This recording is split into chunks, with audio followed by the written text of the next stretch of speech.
vivendo de ideias, de lembranças póstumas, vivendo no presente do que já foi, do que não é mais. Nós temos uma tendência, assim, bem macabra neste particular da vida. Ter que perder para dar valor. Ter que perder para dar valor, ter que esperar aquele ente querido tombar no caixão, ser levado à sepultura, ao crematório, sei lá onde, para depois dizer tão cinicamente, cínico, este era bom, mas nunca dizer uma palavra para aquela criatura em vida. Ideias póstumas. Eu conheço um caso de uma senhora, não é porque é uma senhora, não podemos generalizar, eu não gosto dessa coisa, é porque é homem, porque é mulher, eu acho de uma estupidez sem fim, eu fico revoltado com isso. Estamos falando de ser humanos, não importa o sexo, é ser humano. Mas no caso era uma senhora que ela criou uma rixa com aquele marido, não sei se o cara dava motivo ou não, tá?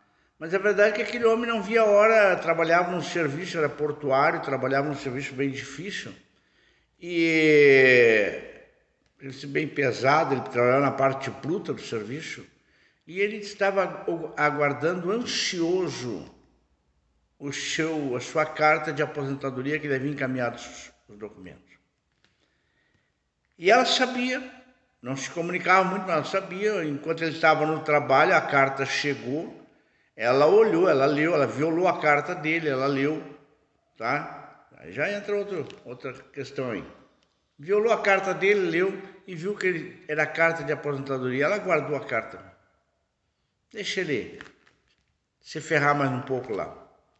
Só que no dia seguinte à chegada da carta, ele pega a sua bicicleta, ele foi para o trabalho e um carro atropelou ele e matou. Olha que coisa mais horrível. Olha que coisa mais macabra, mais esdrúxula. Aí ela entrou em pânico pela coisa horrenda que ela havia feito. Claro que, obviamente, ali ela arrumou um obsessor ferrenho para ela, já não viviam bem, né? Aí começou a dizer por que eu fiz isso. Era um homem que só trabalhava. Malditas e cínicas lembranças póstumas que não resolvem de nada. Aliás, só acarretam o mal até para quem já foi. Tudo que se perde se dá valor. Eu quero fazer uma pergunta que me ocorreu agora de manhã, uma coisa meia louca, né? Mas pensa bem nisso. Eu quero fazer essa pergunta. Pensa bem nessa pergunta.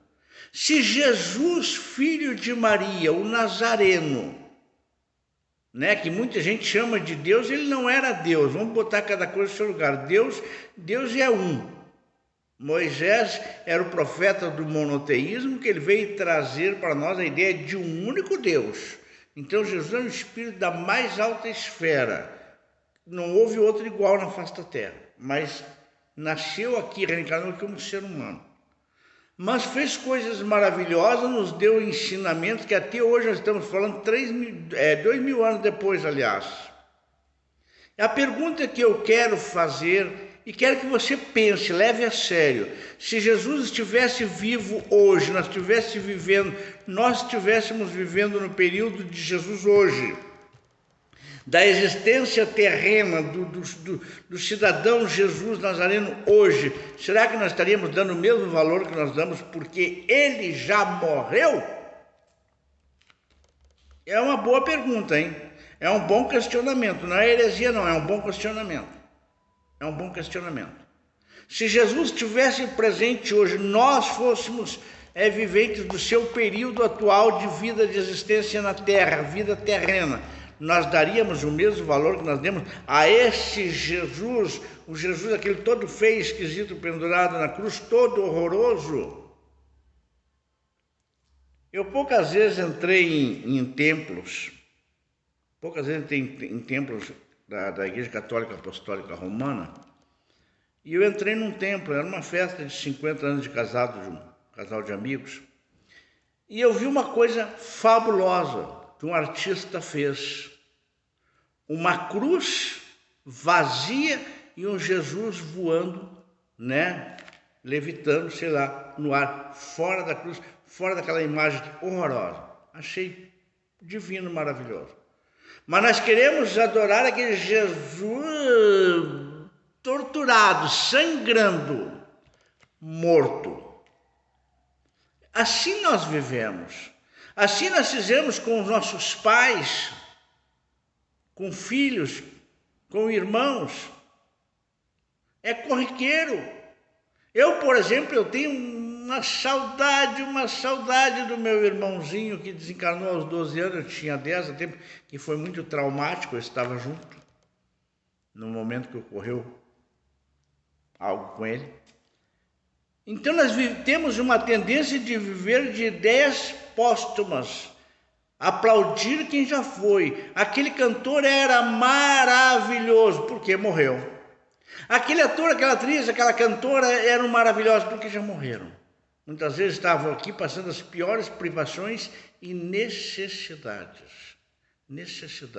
mas viraram ídolos. Os seus trabalhos começaram a ser cultuados, divulgados, tá? Quantos e quantos? Nós não temos o direito, de fazer isso. Massacrar o vivo. Vai, criatura, morre que eu vou te venerar. Que coisa mais horrível isso. Vivendo de ideias, de lembranças póstumas, nós temos uma tendência, a humanidade tem a tendência por isso. E isso não é só na questão da vida humana, isso é na questão de tudo que tem. Aquela casa que eu morava, aquele carro que eu tinha, aquela bicicleta que eu tinha, aquela roupa que eu usava. Nós vivemos agarrados, pendurados, muitas vezes na felicidade ou na infelicidade do passado. Nós vivemos procurando buraco para entrar para dentro de amargas lembranças. Aonde eu quero chegar com essa questão? Olhe na sua volta hoje. Olhe na sua volta hoje. Você tem pai e mãe vivo? Olha para a cara deles. Um dia eu fazia uma palestra para muitas pessoas e eu falava sobre o tempo, a velocidade que nós andamos sem olhar para lado nenhum. E eu perguntava, você sabe dizer a cor dos olhos da tua mãe, do teu pai, dos teus irmãos? E muitas pessoas baixaram a cabeça, alguns foram às lágrimas porque não sabiam. Por que não sabiam? Porque nunca olharam, porque nunca encararam. Então assim nós vamos nos definhando pela vida, fazendo um péssimo aproveitamento de tudo que nós temos, né? Lembram? Quem é da minha idade lembra daquela música? Eu era feliz e não sabia, ouvindo os Beatles a cantar. Os Beatles hoje são cultuados, 2 já morreram, né? Então assim nós vivemos, mais famosos na morte do que na vida, mais valorizados na morte do que na vida. Olha que ironia isso. Isso é com parente, isso é com tudo. É o emprego que nós botamos fora, nós dispersamos. Aquela firma era boa. Será que nós valorizamos tanto quanto quando estávamos lá? Então, cuidado, irmãos. Você está vivendo do presente? Ah, mas o meu presente não presta, você vai chorar por ele mais adiante. É verdade. Então, vamos valorizar o que temos em mãos hoje. O que é? O que nós temos em mãos hoje? Nossa realidade. O resto é sonho ou pesadelo. Que o amor de Mãezinha Santíssima, do Mestre Jesus, nossos irmãos de luz, nossa proteção divina, esteja conosco para sempre. Que assim seja.